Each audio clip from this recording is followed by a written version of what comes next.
Hi everyone, welcome to our channel. Rebecca's doing the crew. I'm Rebecca, and today we have some new DIY ideas for you. So let's go over the supplies first for our first project today.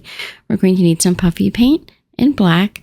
We're also going to need a paintbrush and some food coloring. And then we'll need a photo frame. We particularly need the glass, tape, something to write with, and paper. We'll need either glue or Mod Podge.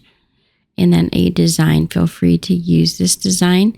It's in the Google Docs link in the description box.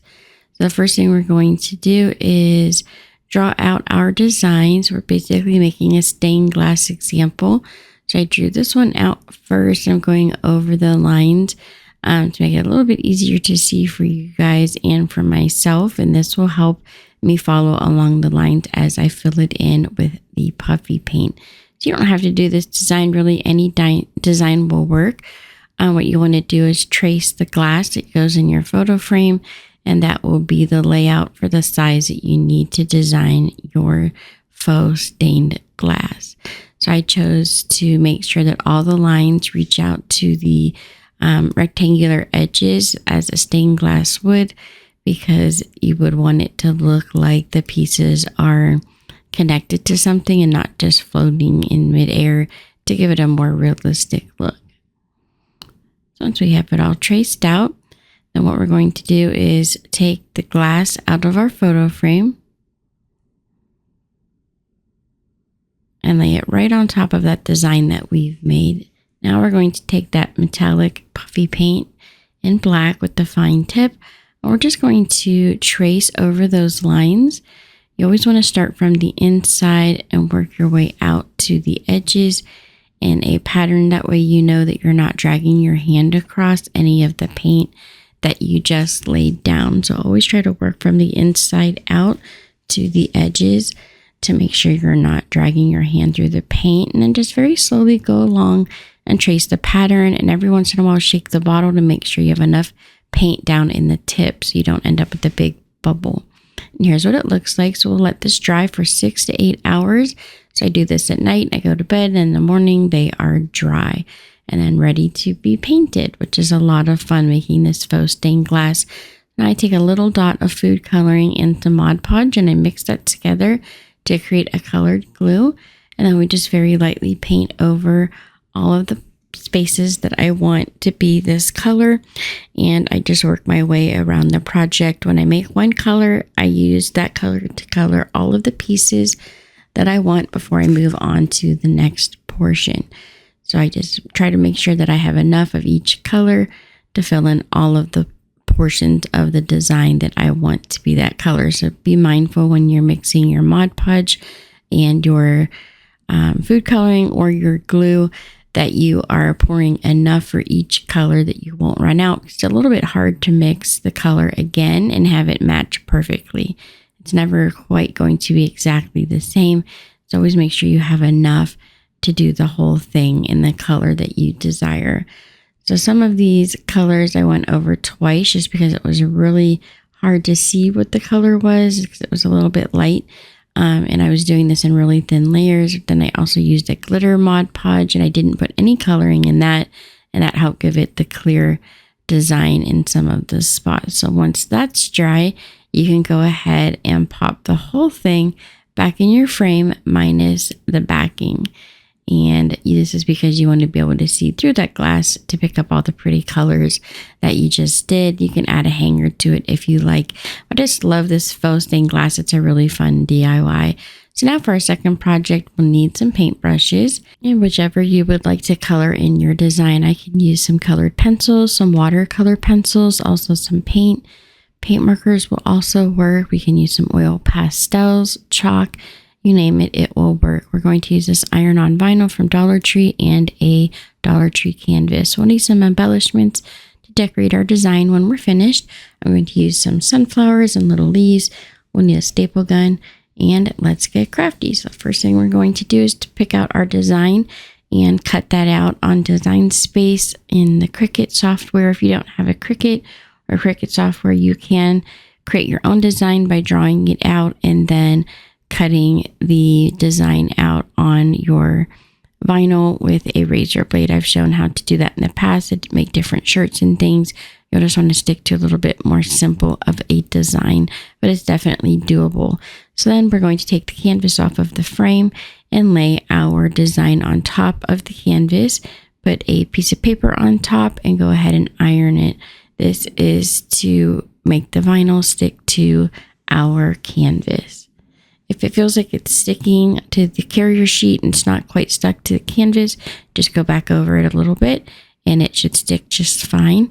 And what's really nice about using this iron-on vinyl, once it's stuck down, you can go ahead and paint over top of it and nothing's going to happen to it. It will stay stuck to the canvas pretty well.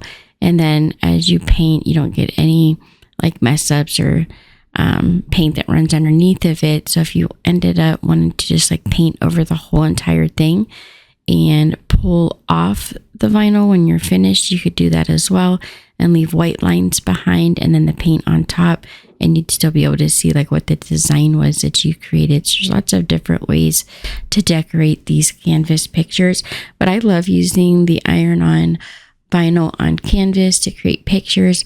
If you mess up a little bit, you can go over the vinyl with a cotton swab to remove the paint or paint marker to clean it up a little bit. Just do it right away so it doesn't ruin the design that you have. You want to be able to see that black and really have it pop off of the background. As you can see, I'm using a little bit of everything. I've got paint markers, I've got a permanent marker and paint, and I even went in and added some highlights with a colored pencil. So definitely go over your design. If you want to create like something for the pumpkins to sit on, you can just use a lighter color for the ground. And then I used a little bit of a darker color to create a shadow under the pumpkins to help them really pop off of the page. But how you design yours is really up to you. Just be creative and think how you would want your picture to look. These are even fun to make for like parties. We had a shower. We made a bunch of these iron-on pictures, and we kind of had a little painting party. And I put all the different art supplies on the table, and people can, you know, paint or color them. It's fun to do, almost like one of those sip and paint type places where you can paint and have your friends over for a little get together, some laughter and crafting. And then you have these really fun pictures to take home when you're finished. They're really great for like birthday party activities. That would be really fun with different characters that are popular for little ones to paint in, which is some larger designs that would make it a little bit easier. There's lots of different ways you could use this iron-on vinyl to create these pictures that really pop off of the background, and it's a fun project to take home when you're done. So of course, not everybody is an artist, so it makes it hard to draw these pictures or paint them by hand if you don't have an outline like this vinyl.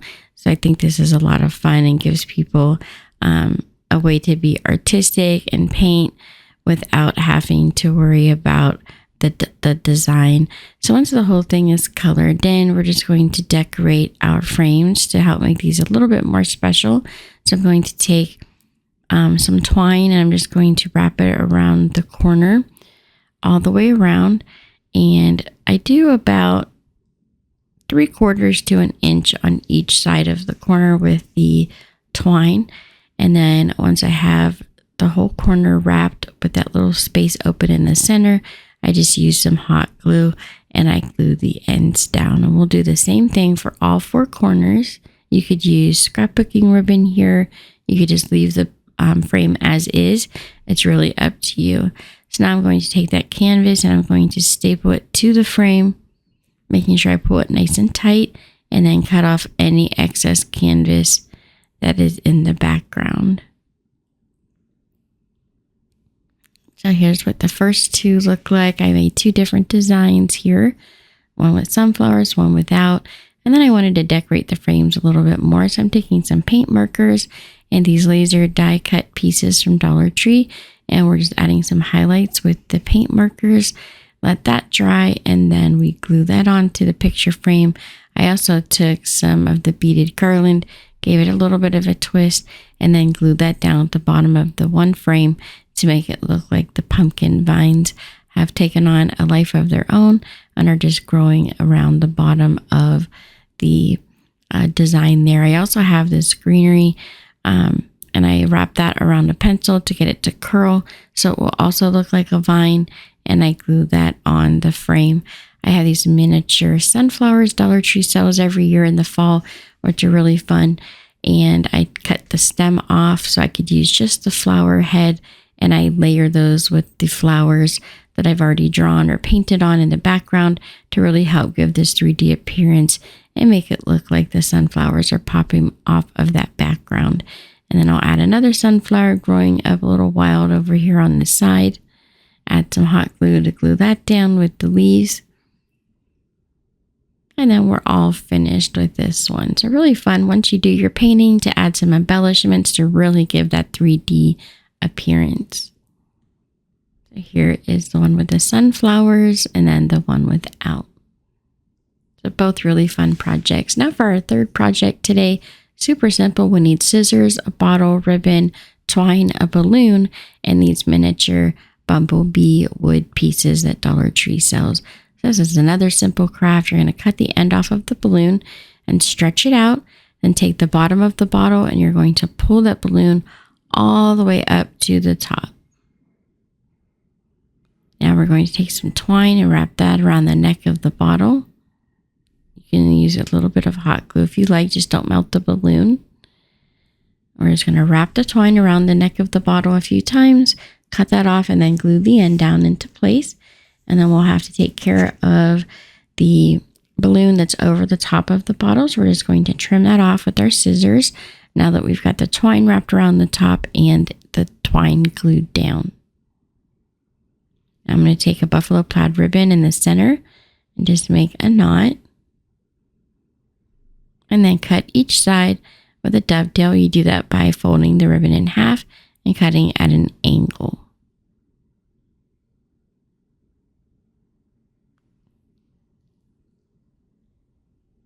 We trim up that ribbon. Now taking a little bit of that greenery we used earlier, we're going, or you can use berry garland as well. We just wrap that around a pencil and glue that on top of the bow. And then I made another little bow with this bumblebee ribbon from Dollar Tree, and I layer that on top of the other two.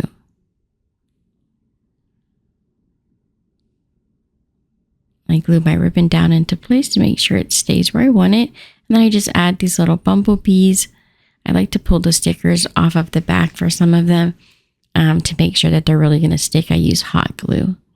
Let me just glue a few of these little bumblebees on. And we've got this cute fall vase. We can pop some flowers in there. Super simple, but very easy and fun to do. Our fourth project today, we'll need a staple gun. We're also going to use some flowers, twine, one of these hoops. And then I'm going to use some dog nail clippers to cut the flowers with, and some paint brushes and paint. We'll need scissors and hot glue as well. A little bit of beads, that'll be for the hanger, and some twine. So now what I'm going to do is take my hoop frame here Dollar Tree's been selling. They're about 10 inches around, so they're quite large. And we're just going to paint the whole thing with a quick coat of white paint. So this is like that MDF board. It's not real wood, so it kind of looks like a really thick cardboard. So definitely want to paint it. Then I'm going to take my twine and I'm going to staple it on one edge right in the middle. And then I very tightly start wrapping the twine around the hoop. So a few times I go around the whole entire outside, and then I start weaving it around and through just to kind of create this loop and pull the twine even tighter, because I know when I'm done here, I'm going to add some flowers and I don't want them to fall through. So you really want to do this kind of zigzag weave pattern to crisscross your twine so that when you get ready to put your flowers in, it will hold. So all you're going to do for your flowers is just weave them back and forth through the twine that you added, and then cut your flowers down once you have them in place. I don't want to cut them too soon because I want all of the bottoms to be the same length. It kind of plays into the look that you're going for. So I add just a bunch of different stems into the design here. And then if you want, you can go ahead and add a little bit of hot glue to the back to make sure that they're going to stand upright and not fall over or fall through. So I just add a few little dots of hot glue. And I have this old blessed sign from last year from Dollar Tree. They're like this faux leather, and I put some glue on that and glued it right on top of our flowers. And then I'm going to take a few more floral pieces, cut those down to size, and we'll glue those down on the sides to fill in the space just a little bit more. I use these small white flowers in the fall section at Dollar Tree that they have out already. You want to cut those down, add some hot glue, and then slide them right underneath of the word in the corners. Whatever I do to one side, I usually try to do to the other just to keep it cohesive. So then we're going to make a hanger for the top using some twine and beads. I just wrap this bead around a few times and keep putting the twine up through the bead. Then I tie that off into place. I add a few more beads for the hanger and then create a loop at the top. So how long you make your hanger is really up to you.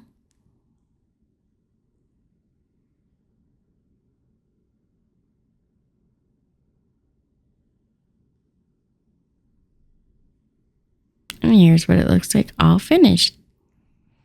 So we've got our stained glass, and then our vase, and the DIY canvas pictures. So some really fun, easy crafts, starting to get some fall ideas out for you. I hope you guys enjoyed today's craft idea. Don't forget to subscribe, like, and share.